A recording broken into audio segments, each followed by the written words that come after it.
Halo, assalamualaikum guys. Gimana kabar kalian semua? Semoga kalian dalam keadaan sehat ya. Nah, kali ini Fanny tuh pengen banget buat kemamah. Nah, kemamahnya nanti bakal kemamah kering atau kemamah basah ya. Ini Fanny buatnya pakai ikan tongkol.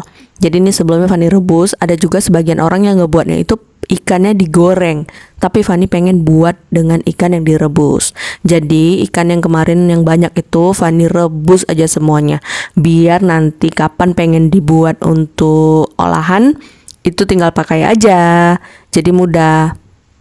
Nah, ikuti terus ya videonya. Bagi kalian yang pengen coba di rumah boleh dicoba, karena ini tuh resepnya mudah banget, bahkan yang nggak pandai masak sekalipun pasti bakalan bisa. Oke, ikuti terus. Nah, ini yang udah direbus tadi dan udah Fanny suwir-suwir, dapatnya 2 box loh. Lumayan banget kan ya. Nah, ini yang satunya bakal Fanny simpan buat stok. Kapan ntar perlu mau dipakai deh. Nah, yang satu box lagi Fanny pakai. Tapi nggak semua sih. Oke, ikuti terus.